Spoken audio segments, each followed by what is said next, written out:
నమస్తే అండి. చాలామంది ఏంటంటే మనకి స్కిన్ ప్రాబ్లమ్స్‌తో బాధపడుతున్నప్పుడు అది అలర్జీయో తెలీదు, ఇన్ఫెక్షనో తెలీదు, ఫంగస్సో తెలీదు, లేకపోతే బాక్టీరియల్ ఇన్ఫెక్షనో తెలీదు, ఇన్ డెప్త్‌గా స్కిన్ ప్రాబ్లమ్సో తెలీదు. సో, చాలా వరకు స్కిన్ ప్రాబ్లమ్స్ మనకి ఫంగల్ ఇన్ఫెక్షన్స్ అవుతాయండి. ఈ ఫంగల్ ఇన్ఫెక్షన్‌కి చాలా వరకు మిస్లీడ్ ట్రీట్మెంట్ జరగడం నేను చూసాను. సో, మిస్లీడ్ ట్రీట్మెంట్ జరుగుతున్నప్పుడు మనం దాన్ని ఫంగస్ అని ఫైండ్ ఔట్ చేయకపోతే ఏమవుద్దంటే అండి, మనం ఎన్నేసినా అది రియాక్ట్ అవ్వదు. సో, ఈ విధంగా సఫర్ అవుతున్నప్పుడు మనం చిన్న టెస్ట్ ఉంటదండి. ఆ టెస్ట్‌ని మనం కన్ఫర్మేషన్ తీసుకుంటే ఈజీగా సాల్వ్ అయిపోతది.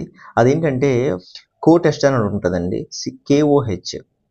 సో, ఈ టెస్ట్‌ని మనం చేయించుకుంటే ఫంగస్ అని కన్ఫర్మేషన్ వచ్చిందనుకోండి, పూర్తిగా ఫంగల్ సంబంధించిన ఇమ్యూనిటీ సిస్టమ్ సంబంధించిన మెడిసిన్స్ వాడితే ఈజీగా సాల్వ్ అవుద్దండి. అంటే దానికోసం ఎక్కువగా మెడిసిన్స్ అవసరం లేదు. ఈ టెస్ట్ ఎలా చేస్తారంటే, మనకేదైతే స్కిన్ ప్రాబ్లమ్ ఉందో, ఆ స్కిన్ ప్రాబ్లమ్ దగ్గర నుంచి చిన్న స్క్రాచ్ చేసి, అక్కడ టిష్యూని చిన్న టిష్యూ అంటే అసల తీసినట్టే ఉండదు. స్క్రాచ్ చేసిన తర్వాత తీసుకెళ్ళి మైక్రోస్కోప్‌లో ఈ సొల్యూషన్ వేసి మీకు చూస్తారండి. అది చూసినప్పుడు వెంటనే మనకి అక్కడ గాని ఆ ఫంగస్ ఉంటే పాజిటివ్ వస్తది. ఫంగస్ లేకపోతే నెగెటివ్ వస్తది. సో, ఫంగస్ ఉంటే మాత్రం ఖచ్చితంగా ఈజీగా మనం బయటపడే అవకాశాలుంటాయండి కొన్ని స్కిన్ ప్రాబ్లమ్స్‌లో. Thank you.